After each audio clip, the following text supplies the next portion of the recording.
Welcome to Miller's Monsters. I'm Mr. Beelzebub. This is Count Luna. Right here, there she is. Behind me is Edgar P. the Scully. And I want to tell you a story about the Dunlaps. And this is about Steve and Sarah Dunlap. And they've recently bought a home. And they used to live in an apartment. They've been married for a few years. And Steve got a promotion at work. And they found themselves able to buy a home. So they had bought a home, and after a few nights, Steve had begun having dreams, and they were disturbing dreams. And during this time, he had lost 4 pounds, and finally, at his wife's get your head up, at his wife's persistent, well-meaned nagging, we'll say, for lack of a better term, he went to see the doctor. And this is a doctor they had used before. Steve, early on in the marriage, had some problems with the commitment, and they had both seen this doctor, and he worked them through it, and their marriage has been great ever since, up to this point. And so he saw the doctor, and he told him, doctor asked him, "What's the problem?" And he said, "I've been having this dream." And the doctor persuaded him to finally tell him about the dream. And the dream goes like this. He wakes up, doesn't know why he wakes up, but he wakes up, quietly goes down the stairs into the kitchen, and grabs a knife out of the kitchen, sneaks upstairs, and kneels down next to his wife and is about to stab her with the knife, and he wakes up. And this has been going on for some time, and he, like I said, started to affect his health. And his wife thought, well, it's the stress. It's the stress of a new job and the commitment to the house. And the doctor agreed. He said, "Listen, nothing to worry about. It's just the stress of owning a new house, the new job. You've had problems with commitments before. There's nothing wrong with your dream." He said, Stephen said, "Then you don't think I want to kill my wife?" He said, "No, not at all. But let's talk about the commitment issue." And so things got better for 8 days. They're whining and dining. They're going out, taking turns, picking places to go, eating,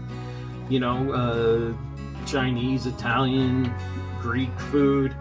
And then on the 8th night, something happened. And before I tell you what happened, let me take a minute, or please take a minute, hit the subscribe button, hit the like button, set yourself up for notifications so you don't miss another episode. And please tell your friends to like and subscribe as well. Well, on that 8th night, Steve wakes up in the kitchen. And, is it a dream? Is it not? He has a feeling it's definitely not a dream.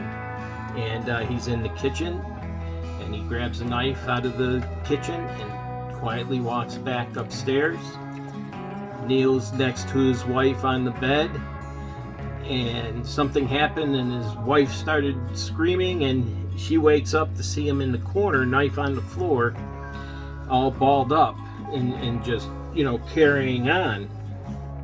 And they don't know what's going on now. Now, things are a bit strange, because this was more than a dream. He was actually, there in the room with a knife. And so he's back at the doctor's again. And the doctor says, "Listen, I want you to talk to somebody." And he brings in this woman named Katie, and she's a parapsychologist. And she asks him some questions. He tells her about the dream. He says, "Am I crazy? Am I insane?" And she says, "No, I don't think so." But he says, "Can you help me?" And she says, "I hope so, but I need to investigate things." So she goes off and investigates things, and they meet again few weeks later, and she tells them what she found. And what she found out is quite interesting, is that she researched the home, and way back in the day, it was owned by another man and his wife, and he ended up killing his wife. His wife was named Erica, and because he thought she was cheating on him. And then back in further the previous discussion, Steve had mentioned that it was a man's voice that had wakened him up, and the man's voice told him, she's, kill your wife, she's gonna cheat on you just like Erica did. Strange coincidence there.